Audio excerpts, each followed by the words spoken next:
Hello, my name is Eddie Tofpik. I'm Head of Technical Analysis and Senior Markets Analyst at ADM Investor Services International Limited, and here is your weekly technical analysis of LME 3-month nickel, zinc and tin. LME 3-month nickel. After the big break lower when the two pitchforks split this market back in October last year, we have seen some deviations lower to make a small sideways triangle, for example, over November and December last year, but overall prices have tracked sideways until 10 weeks ago. Mid-February we saw the market break higher, but only as far as the June 2021 high at 18,610 and just under the long moving average, currently at 18,160, before a move back down. However, prices pulled back down and started to find a base again at the May 2021 high at 16,610 and around the combination at the time of the short, medium and medium moving averages, currently at 17,750 and 17,135 respectively. It was at this point that I had been contemplating what sort of pattern the market was creating. Now, my initial thoughts were that this might be some sort of rounded bottom, which did turn out to be true, but limited in its aspect. I next considered whether the action from the highs seen back in August last year might make this possible descending scallop pattern. And I held on to this idea for a long time, but the longer I held on to it, the greater the holes I saw in the argument. And this led me to consider whether the descending scallop pattern was, and is, morphing to become another pattern, a possible bump and run reversal pattern. I'm going to lodge this idea in your and actually my mind as well, for now, and seek to develop it if the market allows me to do so next time. Finally, I'd like to refer to the elephant in the room, the early February to late March bullish Andrews pitchfork highlighted in dark blue on my daily chart. This has so far been good at showing the bullish angle of attack of the market. The market's currently just above the middle tine, currently at 19,095, with the upper tine above, currently at 20,405, and the lower tine quite a way below, currently 17,780. Now, I mention the lower tine deliberately, as you will note, if you look closely, how the short medium moving average, currently 17,750, has been in lockstep and just below with the lower tine since the middle of April, and thus reinforcing it. LME 3-month zinc. For a long time, the big picture here was based very much on actions originating from last year, with some limited skewing, I suppose, and recently a bit of a battle happening, which seems to have been won and lost by the respective sides.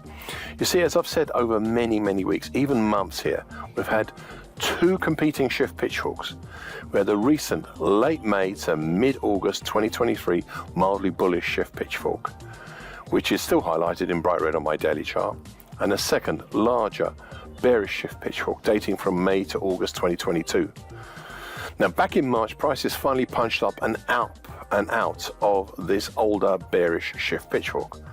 However, in early April, when the break higher was finally sustained, the market also started a strong move upwards that in the middle of April broke up and out of the bright red, mildly bullish shift pitchfork. This move higher has not been without incident, as prices have hesitated over the last 2 weeks, but hesitated in a specific fashion with narrowing ranges that led me to draw a dark blue, small pennant pattern, currently 2809 to 2844, formed over the last few weeks. We have seen a breakout on the upside from this pennant, but it has not been fully sustained as yet. However, I would like to lay out some possible topside targets, just in case. This has an initial target X, would be up in the 40 area. However, a fuller and harder to reach target X1 would be up in the 3165 area, which is up off the top of my daily chart. We've yet to see if this is going to come about, but it's interesting to watch. LME 3-month tin. There were in the recent past multiple major patterns acting on this daily chart. This year's actions saw the market push back up from the stratified congestion bands below, over all the moving averages, up to highs not seen since July last year. This emergence led me to start with a just barely possible pattern here, a mid-October 2023 to late January 2024 inverted head and shoulders pattern, with a dark blue highlighted neckline currently at 26,905. All the targets topside for this pattern have been reached. This brings me to another pattern, and one related to this reverse head and shoulders, and that is a mid-October 2023 to very early April 2024 ascending wedge pattern. You can see this highlighted by two trend lines. The lower trend line, currently at 27,520, is highlighted in bright red, and the previously mentioned dark blue neckline, the apex of this is making up the upper trend line. Now, the apex of this ascending wedge pattern was passed in early April. The ascending wedge pattern gave some additional targets above of a primary targets in the 28,360 area and a secondary harder to reach target X3 up in the 29,600 area. The primary target was achieved early on, and the secondary target X3 was achieved 3 weeks ago.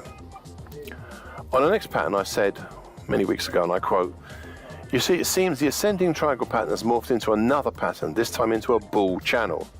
A late December to date bull channel, currently 27,520 to 23,618. And that's the end of the quote. To help aid in seeing this pattern, I highlighted the upper bull channel line, also in bright red, same as the lower bull channel line.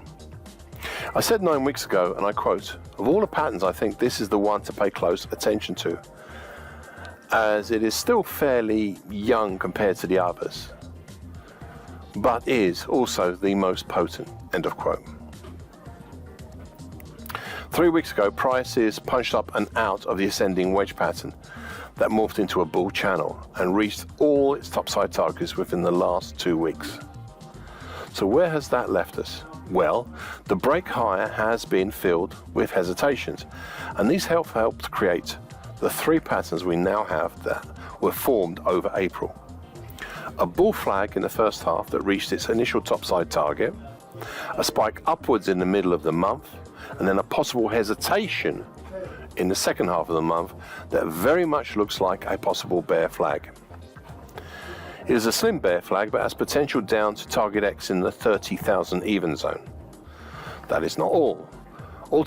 As together, these two congestions plus the spike in the middle together make up a very narrow head and shoulders top pattern with a fairly flat purple neckline, currently 31,420, formed over April.